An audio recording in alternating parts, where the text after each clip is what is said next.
सनातन धर्म में देवताओं के शिल्पकार, सृष्टि के पहले वास्तुकार, सृष्टि के पहले इंजीनियर विश्वकर्मा की पूजा करने से संपत्ति, कारोबार में बढ़ोतरी होने की मान्यता बताई गई है। भगवान ब्रह्मा के 7वें पुत्र विश्वकर्मा की जयंती हर साल 17 सितंबर को मनाई जाती है। धार्मिक कथाओं के अनुसार जब भगवान ब्रह्मा ने सृष्टि की रचना की थी तो उसे सजाने, संवारने और निर्माण करने का कार्य विश्वकर्मा को ही दिया था। इसकी अधिक जानकारी लोकल 18 को देते हुए ज्योतिषी पंडित श्रीधर शास्त्री ने और क्या कुछ कहा है, सुनिए।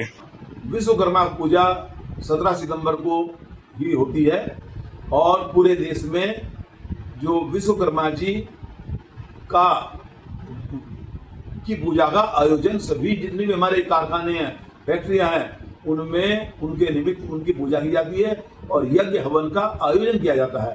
तो विश्वकर्मा भी एक हमारे देवता हैं जो स्वर्ग में जिनका निवास है। ये देवों के शिल्पी हैं।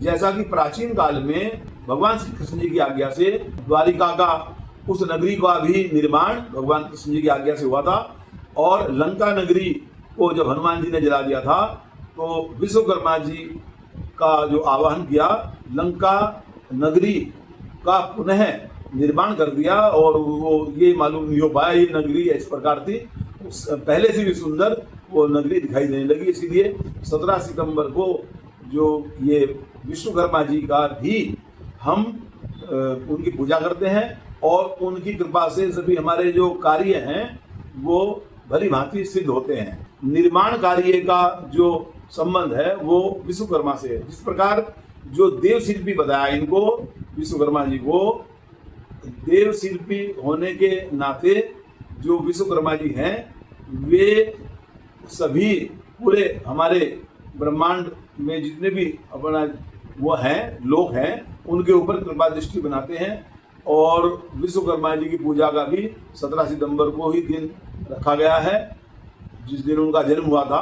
तो इसी प्रकार जो विश्वकर्मा जी की पूजा करने से सभी के उद्योग, सभी के जितने भी कार्य हैं, कोई लोहे की फैक्ट्री है या कपड़े का कारखाना है, सभी से संबंधित जो सभी इनको मनाते हैं कि भाई हम विश्वकर्मा जी की पूजा करें और हमारे ऊपर कृपा बनी रहे।